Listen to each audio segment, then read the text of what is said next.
Anderson Silva is widely regarded as the best pound-for-pound mixed martial artist in the world. His last two fights, wins against Patrick Cote and Talis Latis, have been very disappointing, but it's time he gets a challenge again as he moves up to 205 pounds for the second time in his career to take on former UFC light heavyweight champion Forrest Griffin on Saturday. Right now, we take a look back at what made Silva unstoppable and exciting.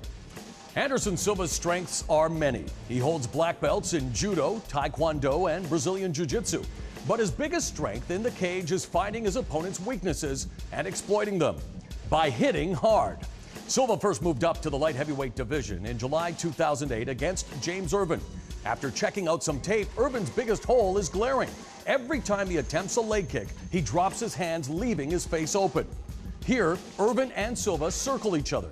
But watch Silva. His eyes are looking only at Irvin's hands. The instant that Irvin's hands drop, Silva straightens his left leg so the impact of a kick is minimalized and cocks his right hand.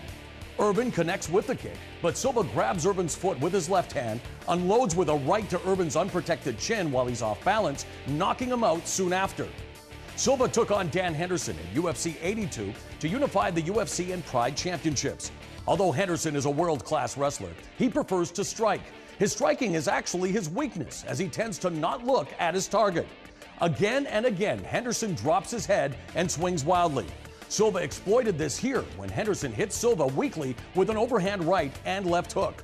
Silva keeps him from closing in by using short, straight punches. This sends Hendo into survival mode as he swings wildly for a left hook, while Silva connects with a straight left that connects because of his reach advantage. Henderson drops his head and swings wildly with his right. Silva avoids this shot by backing up and placing his weight on his back foot. Anderson comes forward with a right before getting Henderson in a tie clinch and connecting with a right knee to the head, and follows with a flurry that sends Henderson to the mat. Silva would go on to submit Henderson in the second round.